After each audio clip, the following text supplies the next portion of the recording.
All right, Juliana, the challenge is ask me a question I've not been asked today. Okay. At least one. First, you have been involved with humanitarian causes, and I saw that you were just going for that in school because you were in international studies, and you said you did not want to be an actress. That's true, and I give you a gold star for a question that has not been asked today.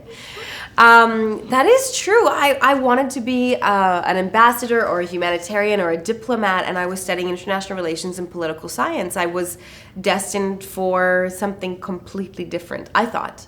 But fate or God or the higher powers that work in my life had other plans for me, and here I am today after a 13-year career so far.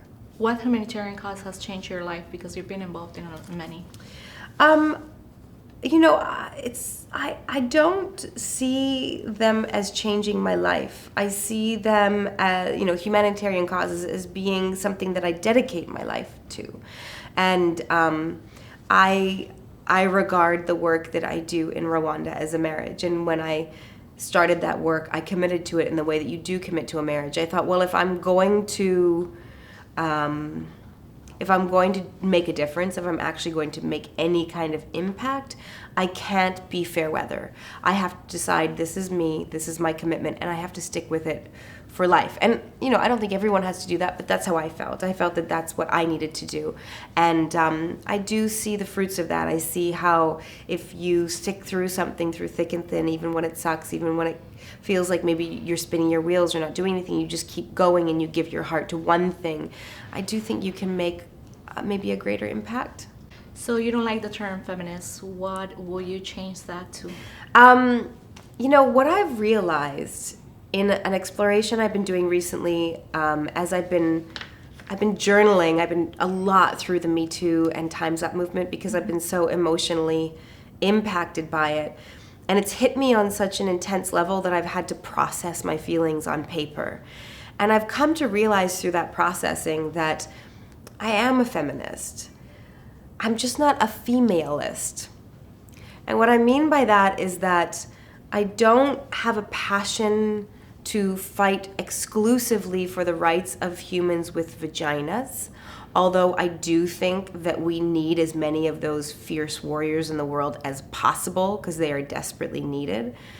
But my personal passion is to fight for and represent femininity in the world, in all of its forms, wherever it's found, in a building, in art, in a man, in a woman, in a child, in an animal, and to help people realize that femininity is just as powerful, is just as strong, is just as needed, is just as important as masculinity in the world, and that by virtue of being feminine, it doesn't make you less of a co-conspirator in building our society, that it actually makes you a valuable and integral part of being a part of building our society. So that's kind of a convoluted way of saying, I am a feminist, but I've only just recently come to realize it.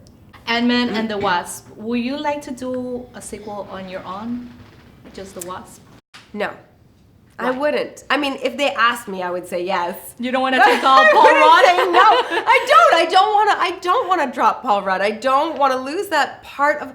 I just think that the partnership between Scott and Hope is so sweet and watchable and lovable and likable and fun and funny and I just, in the MCU we're like the partners, and I'm trying to think, but I feel like there are no other partners. I thought Black Widow and Hawkeye were going to be partners, and I loved that when they first came into the world. I was like, yes, I love male-female partner duos. And then that partnership dissipated, and it was more like they were just individual members of the Avengers group together. And so the answer is no, but I do love the rumor that is being spread that one day there will be a all-female Avengers film. And I do want to see that happen. And I do want to be a part of that. And if I go be a part of that, then Paul Rudd can just sit out for a minute. But I'm also going to go back because I'm thinking now about an all-female Avengers film.